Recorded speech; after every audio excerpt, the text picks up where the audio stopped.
There are very few video games which have given me anywhere near the same feelings of crippling disappointment that Cyberpunk 2077 did when it launched just about 3 years ago on the nose. Before I got my hands on it, I had been incomprehensibly excited for months, and in the run-up to its release, not only did I book a couple of days off work for it, I also warned my now wife that I fully intended to sit in the dark in my underwear for a frankly disgraceful number of hours playing it. That she's still around in the present is honestly a miracle. Considering developer CD Projekt Red's previous title, The Witcher 3, is one of the greatest games of all time, role-playing or otherwise, I simply could not envisage a world in which Cyberpunk didn't also end up being a masterpiece. Oh, how wrong I was. I'm not going to retread old ground and recount the game's many issues at great length, as we all know the story and I intend for this video to be mostly positive, but suffice to say, it was an absolute disaster. Cyberpunk was missing features, it contained glitches galore, and performance wasn't altogether brilliant no matter whether you were playing on console or PC. If you somehow managed to look beyond the intense jank, there were a wealth of gameplay issues too, such as wonky physics, a cluttered looting system, and menus you needed a Mensa membership to navigate. We must also never forget CD Projekt Red's many transgressions around that time, most notably them only allowing reviewers access to PC code and forcing critics to use gameplay footage they provided. Given how appalling the console versions were, particularly those on last-gen systems, it was as clear an attempt to outright lie to the gaming public as I've seen, behaviour I'd go so far as to describe as reprehensible. Video games are expensive, and Christmas is an especially financially tricky time for many families, so for them to sell a broken product based on barefaced bollocks is in my eyes an absolute disgrace. Regardless of Cyberpunk's remarkable redemption story, I will never see them in the same light again. Despite the whirlwind of controversy online and the winter of discontent I myself was grappling with, I reluctantly played for an hour or two here and there, but after unenthusiastically wrestling with what was clearly a broken product for about 10 hours, I gave up likely never to return. A misplaced sense of monetary obligation aside, I wasn't enjoying myself enough to be able to look past all the nonsense. Fast forward to 2023 and my opinion is quite different, and for that I have to thank in large part Starfield. The lead up to its recent launch was a similar story to that of Cyberpunk, with my schedule cleared and my long-suffering wife forewarned of my absence. Once more, I was hugely let down. I'd been preparing to throw myself headfirst into a sprawling futuristic RPG featuring first-person combat and top-tier storytelling. What I got was whatever on earth this nightmare is. You fell asleep while I was telling you about that time Yeah, never mind. It's okay. I love your sleepy face. Starfield turned out to be, for me, little more than a gaping video game black hole, greedily sucking up my time and enthusiasm only to return very little of value. You might have seen my recent video about Bethesda Game Studios' space shuttle crash of a game, hit the card on screen now to have a gander, and there's a reason this one is similarly titled. As I put Starfield back on the shelf after 25 hours, metaphorically speaking I played it on Game Pass, thank the Lord, I got to thinking, as I was still keen on playing a sprawling futuristic RPG featuring first-person combat and top-tier storytelling. So I decided to dust off Cyberpunk 2077, given the recent good press surrounding its 2.0 update and positive reviews of its Phantom Liberty expansion. After all, I didn't feel comfortable labelling Starfield a waste of space until I'd given it a fair shake, so surely Cyberpunk deserved the same. In a strange way, it's almost entirely down to Starfield that I've ended up revisiting Cyberpunk, and for that I will be forever eternally grateful, as the game is mostly out of this world. Let's now get into the nitty-gritty and talk about what Cyberpunk isn't, what it is, and why I think it's now worth playing if you're yet to experience it. One thing I don't want anyone watching to take away from this video is that the last 3 years have been a period of foundational transformation for the game. A lot has been improved and a surprising amount of new content has been added, but the game at its core is the same experience it was back in 2020, despite the claims of some very vocal critics. Life paths are still disappointing, amounting to little more than a few additional dialogue choices outside of the 3 unique 15-minute or so introductions, and Johnny Silverhand's side of the story continues to feel completely at odds with the rest of the game. Main character V is effectively a ticking time bomb, yet there's seemingly still plenty of time to indulge in motor racing or awkward alleyway chats with a talking gun. Mr. Silverhand himself is no less grating either. Many of Cyberpunk's quests are riveting, I'd expect no less considering the same was true of The Witcher 3, but Johnny appearing out of nowhere like the ghost of Dickhead Past every 5 minutes to tell me it's lame, everything's lame, is unnecessary, and apologies for the American accent. Watching his and V's relationship develop I've often enjoyed, but my word, his incidental appearances have begun to drive me round the twist. Johnny? Yeah? Shut your gonk mouth, please. Saying random shit ain't gonna help anyone.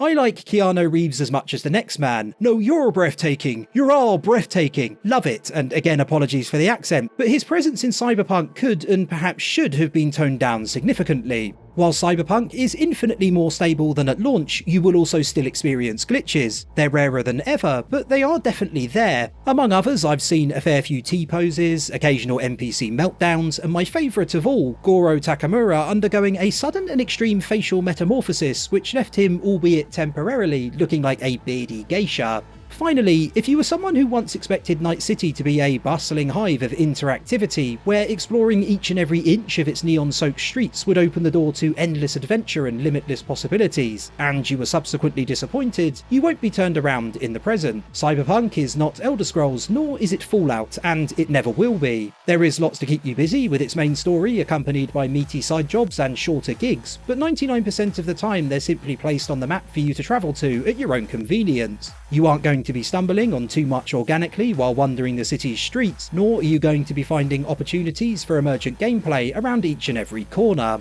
Very soon after Cyberpunk's launch, CDPR began describing Cyberpunk in terms of it being an action-adventure game, dropping their use of the acronym RPG entirely. Their decision was, of course, primarily a response to fans' disappointment at the lack of role-playing depth certain parts of the game contained, as well as an attempt to distance themselves from the frankly extraordinary number of immersive features they'd previously spoken of, which never made it into the final product. I wonder whether that shift in the way CDPR describes Cyberpunk helped focus their subsequent work on it, as presently the game feels much more like one developed around the idea of being a robust action-adventure title rather than an RPG. There's no way of knowing whether that actually is the case or not, but either way it's a transition which has been handled wonderfully well. Cyberpunk was once labelled an RPG, but for most it lacked the necessary depth and accompanying freedom many associated with the genre. It was then labelled an action-adventure instead, but its cluttered role-playing stylings made it a slower, clunkier experience than other titles sharing that identity. In 2023, Cyberpunk straddles the line between the two expertly, striking a near-perfect balance. CDPR's continued streamlining and simplification, much of which was introduced as part of the recent 2.0 update, makes navigating and using menus, a huge part of the experience, easier to understand, quicker and less troublesome. Levelling up V's various abilities using the perk system is hassle-free thanks to the revamped skill trees, which make crafting the build you want a far less daunting proposition. You can also refund any of your selections at no additional cost, adding flexibility, and in general, the way it's all set up is a lot more action-oriented.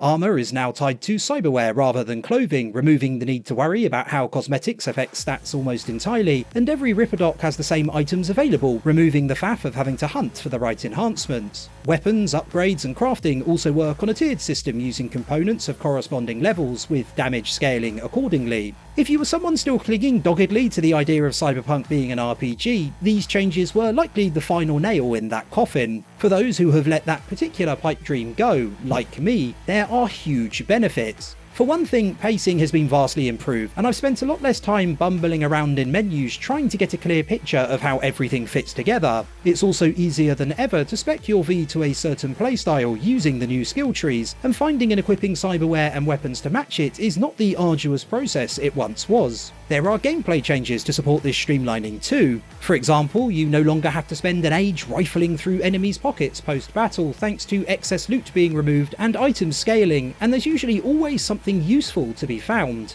Grenades, other abilities you can equip to replace them, and healing items also now have a limited number of charges and replenish automatically, and their strength is tied to perks, so you can add more uses, improve their effects, and so on and so forth. Rather than being able to spam healing items and grenades and consequently having to constantly loot them, you've no choice but to be more considered, which is a gigantic improvement. The toning down of Cyberpunk's previous looter-shooter stylings along with the aforementioned simplification in other areas has had a huge effect on my personal enjoyment of the game. If I'm being totally honest with myself, as much as I'd like to pretend every aspect of CD Projekt Red developed titles are equally important to me, there are three in particular I'm really there for: graphics, world design and storytelling, and now everything around them has been tidied up, I've been able to spend a lot more time enjoying those parts of the game. Yes, of course, everything else is important, but in my view, it's in those three areas especially where CDPR is unrivaled, and Cyberpunk once again proves that to be the case. Graphically, it is the best looking video game I've ever seen, and one of only a handful or less I would describe as actually being next gen. I've been fortunate enough to play it with everything cranked to the max, including ray tracing, and it is simply jaw-dropping, whether you're driving down Night City streets, having a conversation with a friend, or fighting your way through a building. The fact it's open world blows my mind too. The vast majority of more linear games struggle to look even half as good.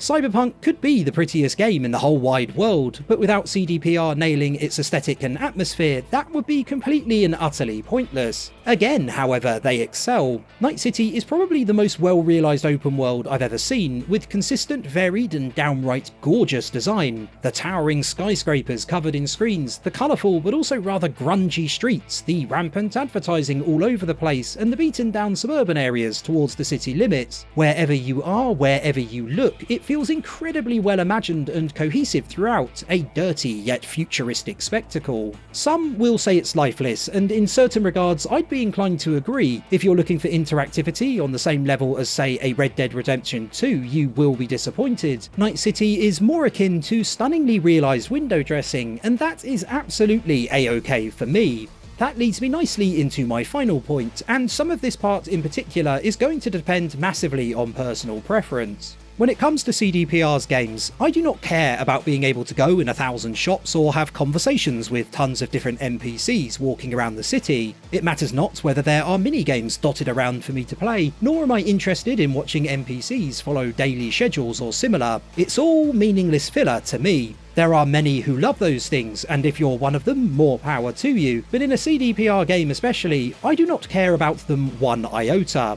With Cyberpunk experience already under my belt, courtesy of time spent with it during the launch debacle, I came into my recent playthrough with a very specific game plan. That was to focus on where the game shines brightest, its story, with everything else being delicious accoutrements to that. I'd been driving everywhere and neglecting to use the fast travel system at all, so that I can breathe in the city's sights, moving between the main story and side jobs at pace, and I've only stopped to worry about character upgrades and similar once every few missions. Oh, and I've mostly been ignoring the subset of side quests known as gigs too, only doing a few every so often, sometimes ignoring them entirely. As while some of them have stories, a lot of them are filler. The experience has been outstanding, and it feels to me like the best way to play Cyberpunk. Moving swiftly from story mission to story mission, from side job to side job, enjoying the constant stream of excellent quests and the remarkable vistas I've had plenty of time to gaze at while travelling between them, there are few times a video game has left me so immersed. One moment I'm helping a Night City detective search for his missing nephew, which by the way is one of the most enthralling quests CDPR has ever created. The next meeting up with a talking vending machine who seems a little too human.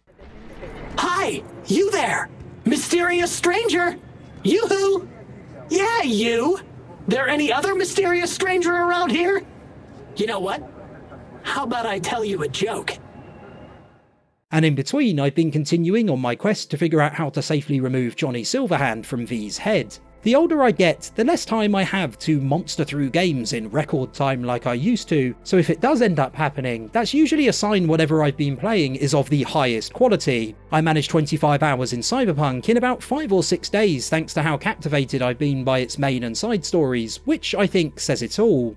Bearing in mind I've not got round to playing Phantom Liberty yet, and so there may already be evidence of this happening, if I were in charge at CDPR, I'd ask my team to do the following. I'd ask them to double down on the story and side jobs, to continue streamlining the RPG side of things so it can be quickly and easily managed, and to consider Cyberpunk a narrative-driven shooter with RPG elements set in an open world, with those descriptors listed in order of importance. If you've watched this video and are thinking about giving it a try, I'd recommend you go in thinking of it in the same way too. playing it with the expectation you're going to be told amazing stories set against a wonderfully realised world, with the back end giving you choices in how you approach the shooter gameplay, I can guarantee you won't be disappointed. Cyberpunk at launch may have been ropey enough to drive me and I'm sure many others away, but in the here and now it's the complete opposite. I cannot get enough of it. Thanks for watching the video, boys, girls and netrunners. If you thought it was preem, do consider liking, subscribing and sharing your thoughts, and hopefully we'll meet again soon.